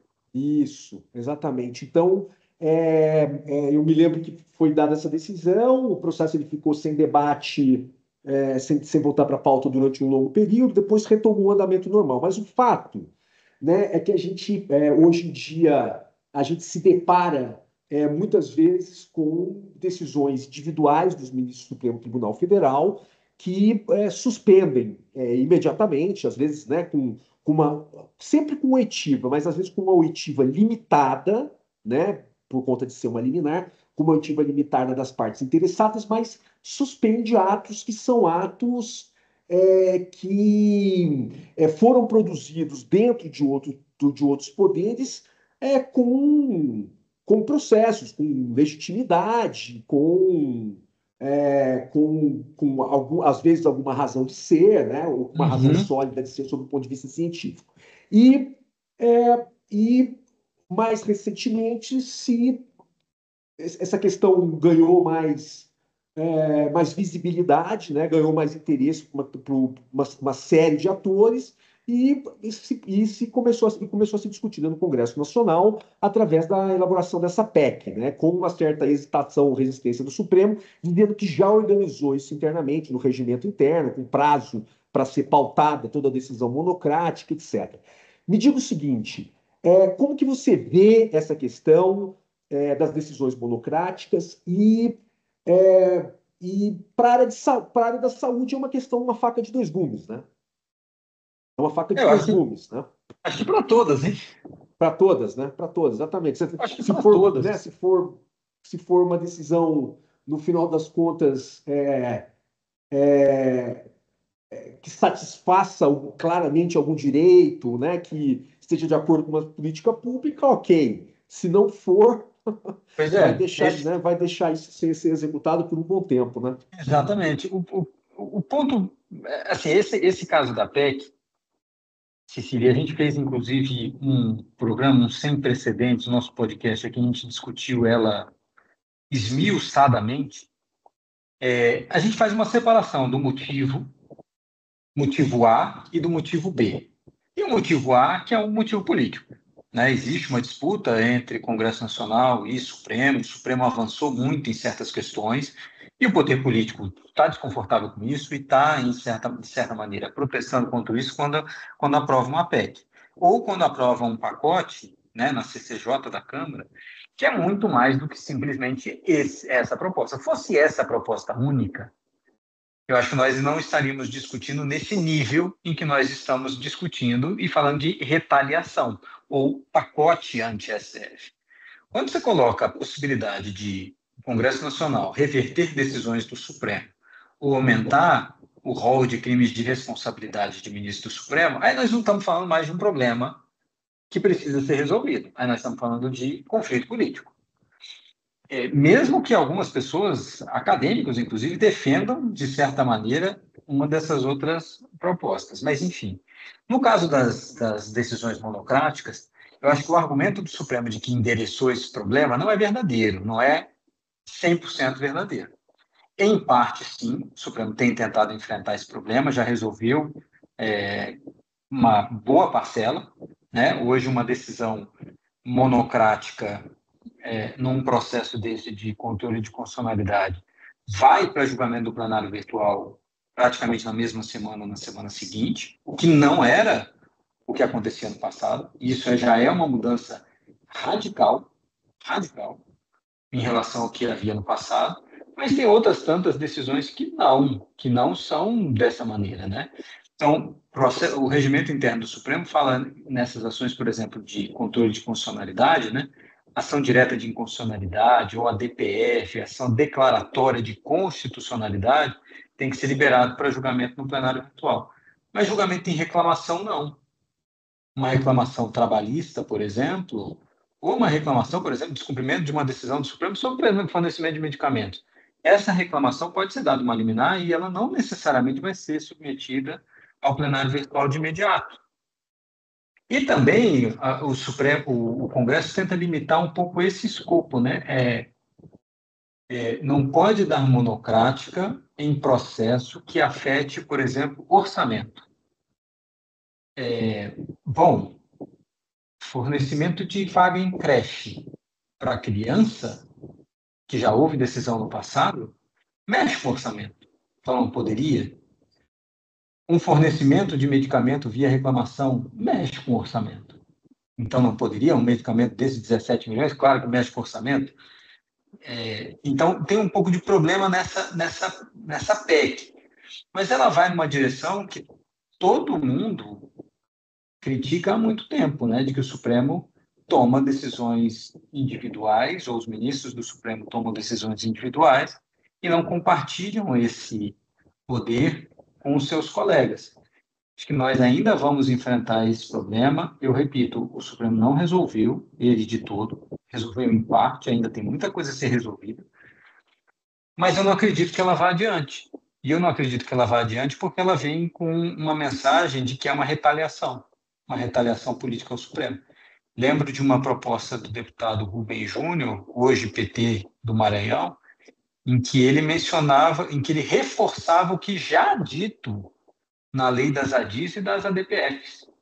A lei das ADIs e das ADPFs, ela diz que a liminar monocrática só pode ser concedida no recesso. A lei já diz isso, a lei de 98. Mas os ministros faziam vista grossa para essa lei, o que está expresso em lei. Lembro bem de o ministro Gilmar, em determinado voto dele, dizendo essas decisões são ilegais. Ele, ministro do Supremo, comentando a decisão dos colegas que davam liminares monocráticas em ADIs. Ele falava isso, elas são ilegais, porque a lei diz que não pode. Desde 1998, isso é cravado na lei. Está lá na lei, só pode conceder em recesso, durante o recesso. Mas os ministros foram dando essas liminares. E, novamente, né, aí tem um outro problema, né, Jaime? Você falou bem. Se a decisão vai a favor do que você quer, aí você fala, olha aí, o Supremo agiu rapidamente para consertar um problema. Se você vai na direção do que você não quer, aí você fala, olha aí, um ministro sozinho consegue barrar alguma coisa. E aí nós temos esse problema que o Diego Werneck, que participa, inclusive, do Sem Precedente, já escreveu sobre isso, sobre a legitimação circular do Supremo. É assim, em determinado momento você vai concordar com o Supremo. E aí pode ser um momento em que ele decida algo que você concorda. Mas o problema é a forma, o problema é o método, o problema é o caminho. E aí é o que o ministro Gilmar falou, essas decisões são ilegais. Então, acho que ainda temos um problema a enfrentar, sim, nas decisões monocráticas. A academia faz esse debate, a imprensa também faz, o Congresso faz, mas acho que ainda envolto num conflito político que precisava ser dissipado. É verdade, é verdade. Esse é o grande debate. Esse é o grande debate a respeito dessa emenda, né? Mérito, em razão de ser, etc. Ela, né, admite justificativas, o momento e a razão específica, ela não é adequada, né? Ela não é adequada, ela atrapalha. Me parece, Jaime, que tem um desenho. O Congresso pode fazer alteração no texto para deixá-la absolutamente compatível com a Constituição. E tem outros problemas na própria emenda, assim, ela precisava ser melhorada. E veja, tem colegas que fazem observação sobre o Supremo, estudam o tribunal, que defendem essa PEC e dizem que ela é super tranquila e super pontual. Não é a minha visão. Ou seja, tem bons argumentos, sim, essa PEC. Existem pessoas que estudam o assunto do Supremo Tribunal Federal absolutamente equidistantes no ponto de vista político, que falam, não, essa PEC tem mérito, sim. Lá no nosso Sem Precedentes, somos 4 pessoas gravando, né, toda semana. 2 concordavam com o texto da PEC e 2 discordavam. Então, daí se vê, olha, tem bons argumentos aqui, mas talvez tenha um desenho que precise ser melhorado para que chegue a uma decisão que não pareça simplesmente isso, um revanchismo político, uma evolução, né, uma tentativa de tolher o tribunal. Felipe, uma outra pergunta que apareceu aqui, bem, bem interessante. Olha só. O que você acha que muda radicalmente no Supremo Tribunal quando os ministros de nomeação mais recentes, na época do governo Bolsonaro, Nunes Marques, quem mais que foi? Foi o Nunes Marques, foi o André Mendonça. O André Mendonça, isso. estiverem na Flávio Dino, presidência da Zanin. corte, estiverem na presidência da corte, o que você acha que muda de Olha, forma mais relevante? Por exemplo, essa visão, a visão a respeito de decisões monocráticas é algo que pode ser afetado pela presidência desses ministros de nomeação no governo anterior? o Jaime, eu estou fazendo um estudo com dois professores dois professores e uma pesquisadora da Universidade Federal de Minas Gerais sobre o real poder dos presidentes do Supremo. Eu acho que essa é uma agenda de pesquisa que não foi, essa pelo menos a nossa hipótese, não foi bem explorada. E a gente está, inclusive, fazendo uma classificação sobre presidentes de Supremo, que podem ter presidentes que querem intervir mais no debate público do que outros. Então, eu poderia aqui sair citando para vocês vários presidentes que se comportaram de forma A, B, C ou D, e vocês talvez concordassem comigo. Vou dar aqui só para fazer um contraponto. Ministro Gilmar Mendes era um ministro que intervinha constantemente no debate público? Sem dúvida alguma. Sem dúvida. Fez, inclusive, pacto republicano, assinou o segundo pacto republicano com uma agenda de mudanças legislativas em torno do Supremo e do Judiciário como um todo, e deu entrevistas, etc, etc. 2 anos depois assumiu o Peluso, que ninguém vai lembrar mais da sua presidência, porque era extremamente discreto e via como atribuição uma atribuição completamente distinta do que o ministro Gilmar Mendes adotava. Mais recentemente, o ministro Toffoli, que atuou durante o governo Bolsonaro, e o ministro Fux, completamente diferentes, ou ministra Rosa. Então, isso pode variar muito. E o poder do presidente do Supremo, ele é mais limitado do que talvez as pessoas possam crer. Ele já não detém o poder absoluto da pauta do tribunal, e ele não tem um voto mais importante do que o dos seus colegas. Ele é simplesmente mais um voto. Então, um presidente pode perder a sua presidência ou essa liderança de forma muito rápida. Essa liderança que todo mundo reconhece, até porque em algum momento ou foi presidente ou será presidente do Supremo. Mas essa liderança ela não se estabelece de uma forma que todo mundo vá dizer amém. Então, a gente viu presidentes sendo mais liderados do que líderes. E isso pode acontecer, não digo nem com essas pessoas específicas, mas por conta do perfil que eles adotam quando assumem a presidência do Supremo. Novamente, o ministro Toffoli, ele quis, uma expressão que o ministro Aires Brito mencionava, ele quis presentar o Supremo. Ele quis ser o presidente, ele quis negociar, ele quis participar mais da agenda política. O ministro Fux não. O ministro Fux não quis. E isso faz com que ele tenha, dentro do colegiado também, um outro tipo de relação com os colegas. Abrindo espaço, inclusive, para que colegas tenham mais relação com o executivo e com o legislativo do que o presidente, do que o próprio presidente. Então, a gente vai precisar ver qual vai ser o tipo de perfil que esses ministros mencionados vão querer adotar quando forem presidentes. E também as circunstâncias, o que as circunstâncias vão permitir. Sem dúvida, sem dúvida. Mas não dá para dizer a priori que tipo de presidência a gente vai ter. Talvez para alguns a gente já tenha uma intuição, né? Quando o ministro Alexandre de Moraes for presidente do Supremo, a gente já tem uma intuição de que ele vai querer ter um protagonismo maior, ou o ministro Flávio Dino, com a capacidade política que tem, mas isso depende muito das circunstâncias. Felipe, e qual é o calendário de abertura de aposentadorias e novas nomeações do Supremo? Olha, se tudo for dentro dos conformes, né, simplesmente pelo calendário, 75 anos, próxima aposentadoria, se bem me lembra, 2029, com o ministro Fux se aposentando, depois ministros Gilmar e Carmen Lúcia, ou é Carmen Lúcia e Gilmar, ali em 2030, se bem me lembro é isso.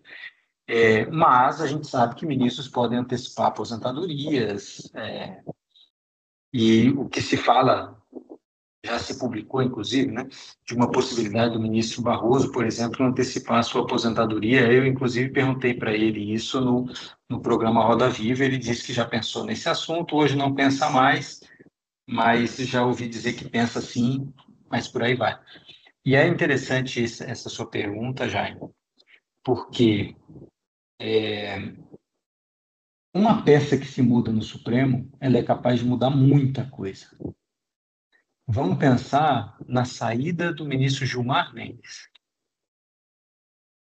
Alguns podem mudar menos, né? Alguns podem sair e não ter tanto impacto assim. E isso não diz bem ou mal do ministro.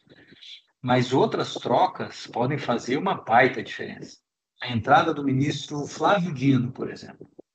Olha o nível de protagonismo que nós estamos vendo. A entrada do ministro Alexandre de Moraes. É verdade. Então, é um tribunal, obviamente, né? É um tribunal feito por pessoas em que personalidades, escolhas e comportamentos fazem uma baita diferença.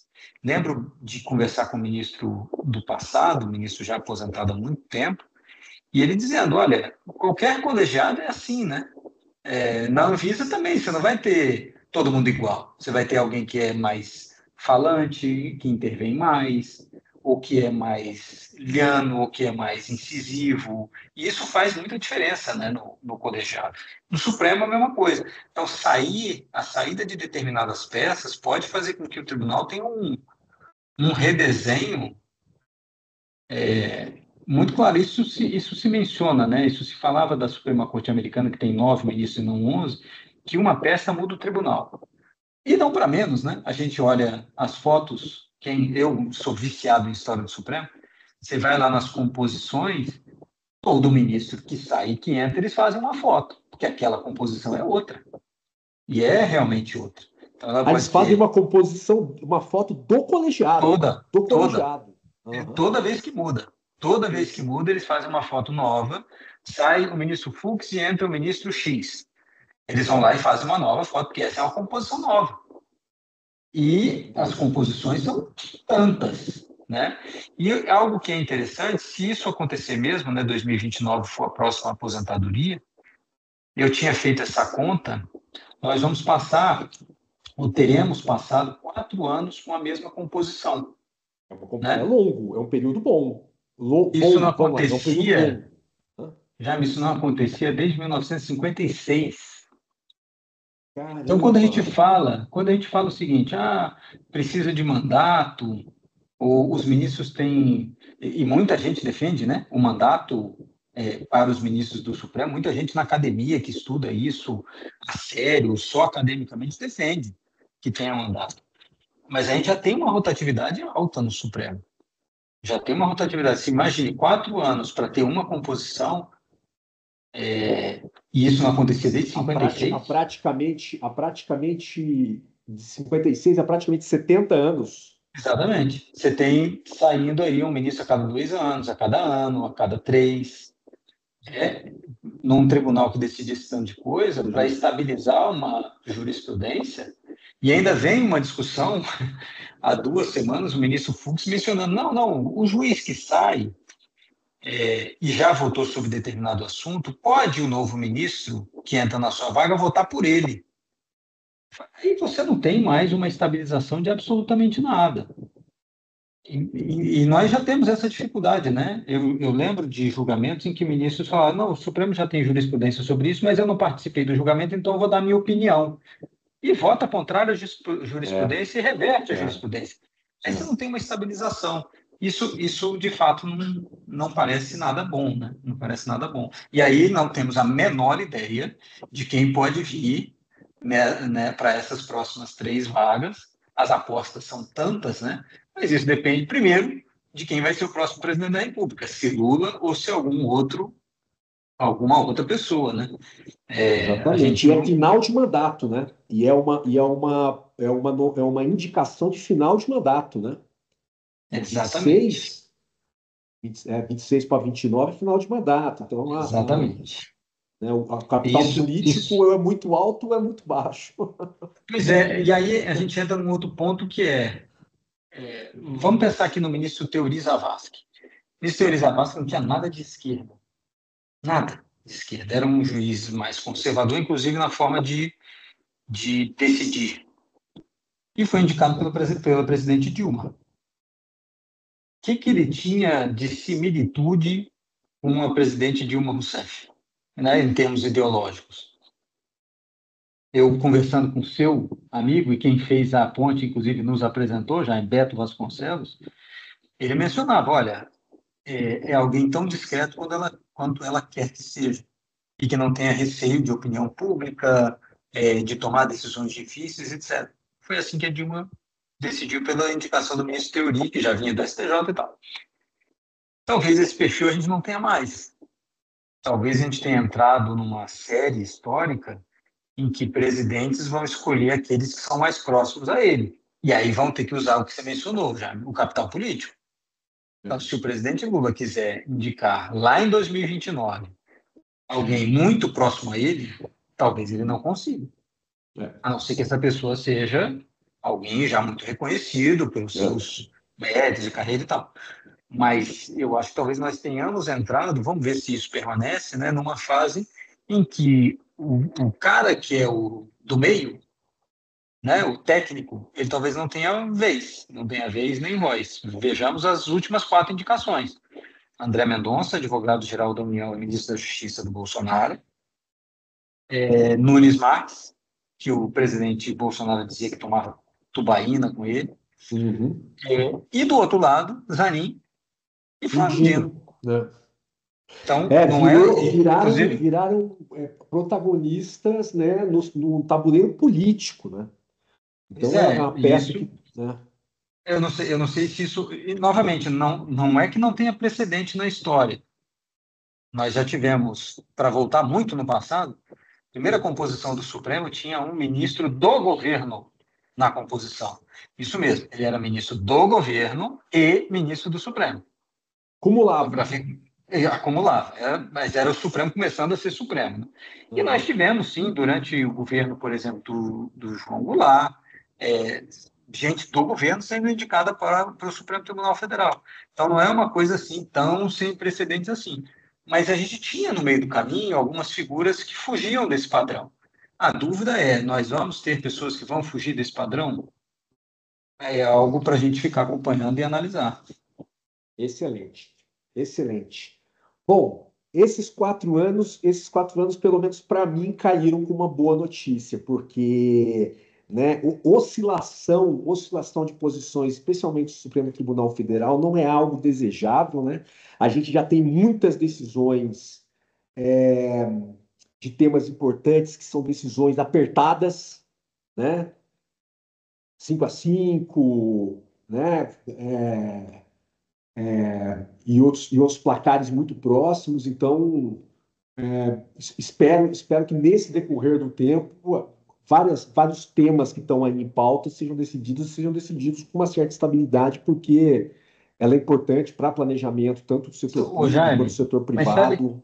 Mas sabe o que é uma cobrança que nós deveríamos, penso eu, novamente aqui repetindo, né, o Divan aqui, como sociedade fazer, que era a tomada de decisão pela Suprema Corte do país, essa é a decisão.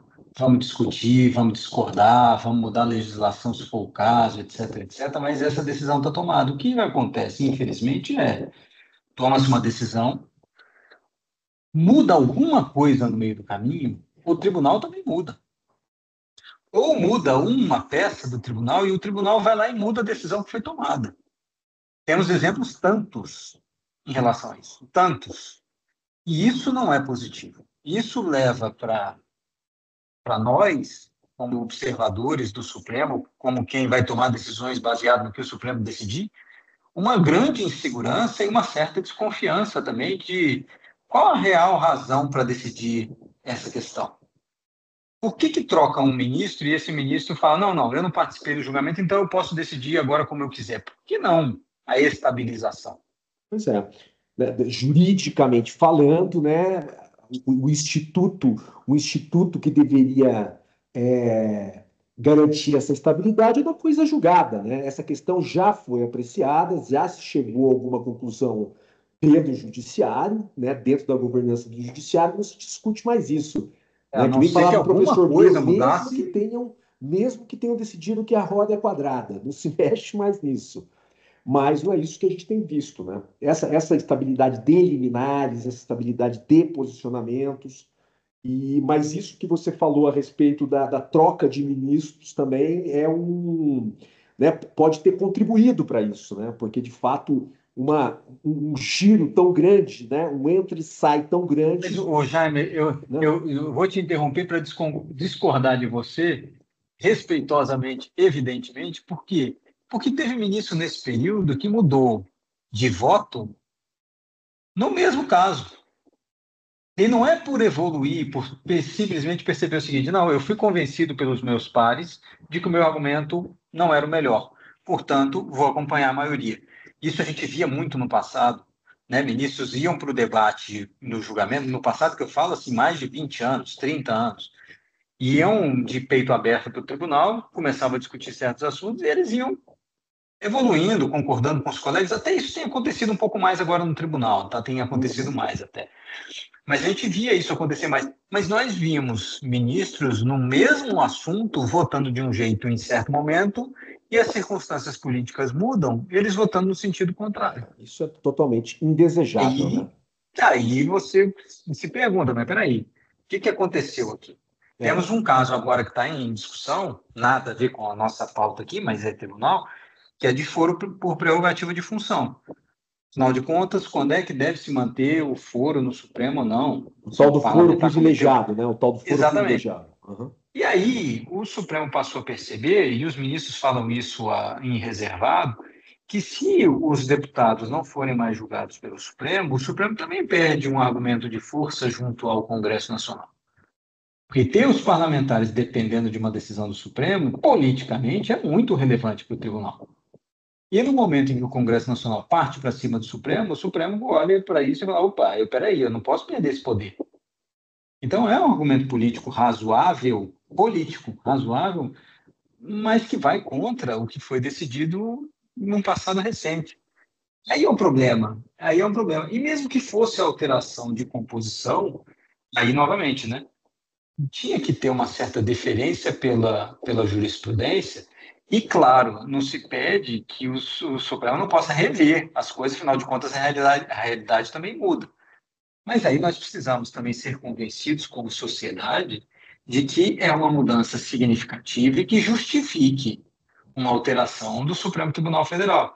E eu acho que o tribunal, às vezes, dá de barato que a sociedade vai aceitar aquilo e vida que segue. E não é isso que está acontecendo. A gente vê cada vez mais a crítica da sociedade ao Supremo Tribunal Federal. É verdade. É verdade, está coberto de razão. A gente tem aqui, viu, o Felipe, a gente tem aqui algumas questões que eu estou vendo, que me passaram aqui por WhatsApp, mas o cunho delas são mais questões técnicas, né, a respeito de efeitos de decisão do Supremo para um caso específico ou para a repercussão geral, que se aplicaria a todos os casos, né? E questões a respeito de apoio técnico para o judiciário tomar decisões que digam respeito à incorporação de medicamentos, esse tipo de coisa. Eu vou contextualizar um pouco aqui para tentar encaixar de uma forma que você consiga agregar as ideias que estão sendo colocadas aqui. Eu acho que essa questão de debates sobre judicialização, seja de incorporação de medicamentos, seja questões que têm um conteúdo mais técnico, né, que essas audiências públicas ou esse debate aberto, trazendo todo mundo para tratar do assunto, seria um grande instrumento que o Supremo Tribunal poderia utilizar com mais frequência, né, de forma mais regrada, para informar as decisões. Eu acho que esse é um ponto que queria que você comentasse sobre o papel que essa oitiva pode gerar em termos de qualidade da decisão do Supremo. E uma outra questão aqui diz respeito a decisões que são tomadas num caso específico, mas então aqui naquele caso específico a decisão tem que ser cumprida, mas em outros casos continua aberta a questão, então você não consegue ter referência sobre como que você vai atuar como agente, como fiscal em outros casos. E aí eu pergunto para você, o Supremo ele faz pouco uso das repercussões gerais ou ele faz um uso adequado das repercussões gerais? Comente esses dois pontos para a gente, por gentileza. Até acho que o Supremo, no passado, lembro do ministro Barroso, quando chegou ao tribunal, falando isso. O Supremo tinha aceito tinha aceitado tantas repercussões gerais que demoraria, tipo, 4 anos para julgar todas, na média que vinha julgando, se não aceitasse mais nenhuma.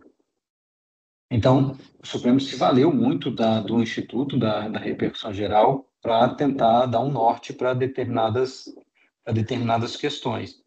E acho que tem usado isso. Tem uma questão que é do processo, e novamente, aí voltando à PEC, né?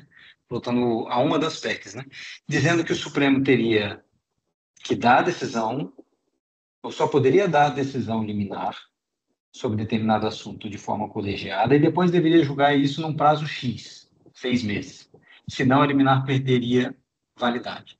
Mas tem algo de Supremo, e isso é muito difícil da gente mensurar, que é qual é o tempo certo para o Supremo decidir uma questão. Como é que, por exemplo, na Anvisa, a gente pode botar esse mesmo exemplo assim, qual é o tempo ideal para tomar uma decisão?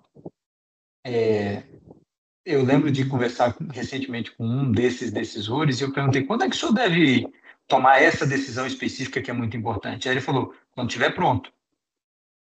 E o quando estiver pronto, quando se trata de Supremo, de controle de constitucionalidade ou de questões divisivas, pode ser quando o debate estiver maduro, quando a sociedade estiver preparada, quando os atores envolvidos tiverem se manifestado publicamente e tiver um consenso social maior em torno disso. E isso é muito complicado. E também a gente não sabe se é a melhor forma. Eu posso dar aqui para vocês exemplos. A gente vai lembrar, e eu me pego nesse exemplo sempre, vocês lembram daquele julgamento sobre biografias não autorizadas, que foi do Supremo Tribunal Federal, a ministra Carmen Lúcia, relatora. O julgamento, se eu não me engano, foi 11-0. A ministra Carmen Lúcia demorou 8 anos para julgar esse processo. 8 anos. E aí foi 11-0. A gente deveria se perguntar, em 8 anos, quantas biografias deixaram de ser escritas? E aí a gente se pergunta, mas foi 11-0, não teve nenhum problema. Ninguém foi para a rua brigar, nenhum ator, artista fez greve por aí, dizendo não quero que escrevam sobre minha vida. Então, foi um assunto que foi resolvido de certa forma. Mas 8 anos, será que precisava disso tudo com uma decisão dessa? Em favor de liberdade de expressão e de imprensa também? Outro caso agora, sobre uberização. O ministro Fachin está com um processo no seu gabinete há algum tempo já e não libera para julgamento. Ou mesmo o caso do aborto. O ministro Barroso disse que pediu vista porque a sociedade não está preparada. Quem é que vai dizer quando ela está preparada? É uma pergunta para a qual a gente não tem resposta. Né? Então, um pouco do problema também, nesses casos de repercussão geral e dessa falta de norte, será que o Supremo pensa que já está na hora de decidir? E eu fico muito na dúvida, realmente, se a gente não deveria deixar um certo tom, um certo quê de liberdade para o tribunal decidir qual é o momento. E, claro, imprensa, sociedade civil organizada faz a pressão sobre o Supremo para julgar esse assunto. Assim como do Congresso Nacional. Por que o Congresso não aprova uma legislação tal? Porque não deu ainda. Né? A gente não há demanda suficiente, né? Não tem demanda social suficiente, né? Ou não tem acordo suficiente para resolver esse conflito. Tá aí, a gente falou agora do Supremo resolver. Por que estados e governo federal não chegaram a uma solução sobre financiamento do SUS, desses medicamentos que são fornecidos? Porque não teve acordo, precisou do Supremo intervir agora, depois de tanto tempo, para chegar a algum ponto. Então, fica um pouco, de fato, nessa insegurança, mas que eu acho que o Supremo também faz deliberado, posso estar sendo naive, posso estar sendo poliana, né? Assim, também faz de forma consciente. Dizer para a sociedade, discutam, porque eu não me sinto seguro para decidir agora certas coisas. E a gente faz a discussão também se é correto ou não e quando que deve ser. Esse caso de aborto, por exemplo, e novamente não é expondo aqui nenhum pensamento pessoal, mas quem vai decidir qual é o momento? Vai ser o ministro Barroso? Com base no quê? Pesquisa de opinião? E é difícil, e eu acho que a sociedade, novamente, né? Como a gente falou aqui de audiências públicas e tal, a gente tem que produzir muito barulho, muita informação relevante para que o Supremo seja instado a decidir da melhor forma. Eu repito, essa conversa que tive com esse ministro há 10 anos, num ato de humildade, ele falou, olha, porque eu não sei tudo. Eu não sei droga, medicamento, criminalidade política, etc, etc, etc. Eu não estou aqui, eu tenho que resolver isso tudo, mas eu não sei tudo. Então, quanto mais vocês produzirem de informação, melhor para mim. Então, um pouco do que nós até aqui tentamos fazer às vezes, já no Jota, eu estou querendo começar a fazer audiências, digamos, né, audiências públicas aqui no Jota, ou um pouco da gente entrevistar os atores envolvidos nos processos, para falar, tá, por que está gerando esse conflito? Um pouco para gerar também O informação. debate, né? Não, É, é sensacional. É sensacional. E é uma perspectiva que você passa para a gente aqui que muitas vezes se escapa, né? Escapa de quem é de alguma forma envolvido no assunto e que quer ver uma decisão. E quer ver a decisão, obviamente, favorável, né, para o ponto de vista que você uhum. defende. Ou às vezes você quer ver a estabilidade da questão só para poder trabalhar com o norte, né? Sem ter várias decisões pipocando por aí, vários entendimentos. Mas existe por parte de juízes, de uma forma geral, especialmente em tribunais superiores, essa intuição a respeito do tempo adequado, né? Sem dúvida nenhuma, porque as variáveis que eles administram são gigantescas, né? Um erro de decisão é um erro que tem repercussões grandes na Sim. sociedade, às vezes por um tempo muito longo, então eles são realmente judiciosos, né? São judiciosos, muitas vezes, a, a, a não tratar um caso como repercussão geral, muitas vezes como segurar uma decisão para tomar no momento mais adequado. O cálculo é Vou dificílimo, te, né? vou te Mas existe dizer, essa variável na equação deles, né? a gente está começando uma nova temporada de um outro podcast que a gente faz, chamado Paredes São de Vidro, e a gente está. O primeiro episódio é sobre um julgamento que teve em 1989, quando o Supremo foi chamado a decidir sobre licença maternidade para mãe adotante. A gente hoje, 1989. 1989. E a gente hoje fala, bom, claro que a mãe adotante tem direito à licença, mas a Constituição não falava isso, e nem a lei. E aí isso chegou para o Supremo, na época. E o Supremo, naquela época, decidiu de um jeito completamente diferente do que o Supremo decide hoje, essa questão. Completamente diferente. Mas era um Supremo que dizia o seguinte: olha, o Congresso Nacional está ali, está aberto. Vocês vão bater lá na porta dele e pedir para aprovar uma legislação. Não sou eu que tenho que dizer. Só que isso tem consequências. Se determinado mães que adotam não tinham força política naquela época, e vamos falar também o que acontecia, né? Quando você fala de criança adotada, né, você está falando de gente pobre, de uma questão social preocupante, e por aí vai. Enfim, só para resumir. Essas pessoas vão ter força institucional para ir ao Congresso Nacional aprovar uma lei? Até não vou fazer spoiler, mas algo aconteceu depois desse julgamento. E hoje o que nós vemos é o Supremo avançando nisso, né, tomando essas decisões, mas correndo um grande risco. Nesse caso que a gente mencionou, né, da descriminalização do porte de droga para uso pessoal, vamos ver qual é a consequência disso. Né? Outros países estão vendo as consequências, positivas ou negativas. E, novamente, assim, foi a melhor hora para o Supremo decidir? Talvez tenha sido, mas vamos ter que ver quais são as consequências disso. E o tribunal estar preocupado um pouco com isso, com esse timing, é bom que seja prudente nesse sentido, porque depois que ele tiver que reverter, aí vou eu ficar aqui falando para você, pô, reverter por quê? Qual é o argumento para reverter? É isso, né? Decidiram assim no outro dia e agora já mudaram a Exatamente, posição. exatamente, É, exatamente. é uma equação complicadíssima. Felipe, olha, estamos nos aproximando das 16 horas. Eu tenho a sensação de que, de uma forma geral, eu consegui repassar para você as questões que apareceram, tanto por parte da Cecília quanto por parte dos participantes aqui. Eu tive que fazer um apanhado, mais ou menos, que era questões de repercussão geral, questões de oitiva do Supremo a respeito de posições, né, técnicas, etc.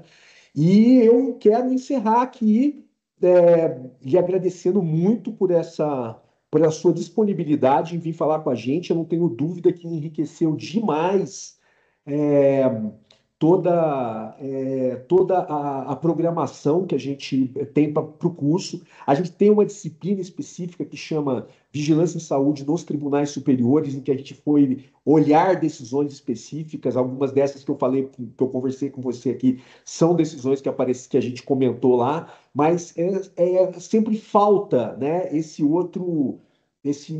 olhar extrajurídico a respeito de como é que as coisas funcionam mesmo no Supremo Tribunal Federal, porque a gente está lidando com, com julgadores que têm pontos de vista ideológicos, que têm relações, né, que tem que administrar relações internas, que tem que administrar relações externas, e tudo isso tem que ser compreendido para quem olha para o Supremo Tribunal Federal e por esse grupo da área da saúde, especialmente por conta do que o Supremo Tribunal Federal tem representado em termos de protagonismo nas agendas de saúde de uma forma geral. Então, foi riquíssima a sua participação. Eu quero agradecer muito você, quero agradecer a participação de todo mundo também que esteve presente aqui hoje. Cecília, o Pedro, o Alex, que é o Alexander, que é o coordenador geral que faz a coordenação do Sistema Nacional de Vigilância Sanitária da Anvisa, todos os alunos do curso. Muito obrigado mesmo. Passo a palavra para você poder ter suas considerações finais também.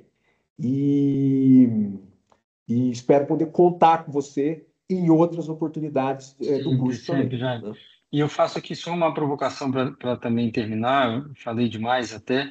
É, o Jota está aberto para esses temas. Você menciona algo aqui que não está na nossa agenda, né? Não está na agenda da imprensa tradicional.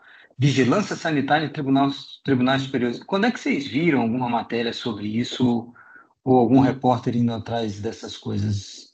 E eu vou dizer, não é culpa só nossa, né? É um pouco de como a gente funciona também, né? A gente precisa da provocação e precisa do problema aparecer para a gente compreendê-lo. Nós somos jornalistas, não somos especialistas nesses assuntos, né? Então, colocar o Jota à disposição para essas pautas, para artigos de vocês, para vocês trazerem ideias para a gente corre atrás, provoca, porque a gente com isso vai estar cumprindo algo que a gente prometeu, inclusive para os ministros lá no começo, quando a gente começou. A gente vai sim ajudar vocês a tomarem decisões melhores, com informação que a gente possa produzir de lado a lado, ouvindo absolutamente todo mundo sobre esses problemas que estão no tribunal. Então, novamente, o Jota está à disposição para esses debates, bons debates, sem apriorísticas. Nosso a priori sempre um processo judicial que tem pelo menos dois lados, e eles têm que ser ouvidos. Então, novamente, colocar o Jota à disposição, e eu também já, à disposição sempre. Agradeço muito. Depois a gente vai, no nosso grupo interno aqui no Teams, compartilhar o site do Jota e Pode incentivar o passar meu pessoal a ficar e-mail, de meu olho. telefone, à vontade, viu? Ótimo, excelente. E a ficar de olho, porque realmente é um veículo importantíssimo para o ativismo, né? Para o ativismo da vigilância em saúde de uma forma geral, porque ele é realmente lido e influencia a formação de muitas políticas públicas em Brasília, inclusive decisões dos tribunais superiores. Então, eu agradeço muito você ter aberto essa porta e tenho certeza que a gente vai ter oportunidade de aproveitá-la sim, Felipe. Agradeço muito. Obrigado, gente. Obrigado, viu? Um abraço. Tá, muito obrigada, Felipe. Muitos elogios aqui do pessoal. Eu fiquei no chat monitorando, o pessoal elogiando bastante, falando que a aula foi maravilhosa. Muito obrigado, Felipe, pela sua Eu que agradeço. participação. Agradeço a Obrigada, generosidade de Jaime. vocês. Tchau, tchau, gente. Tchau, Tchau. gente. Grande abraço para todos.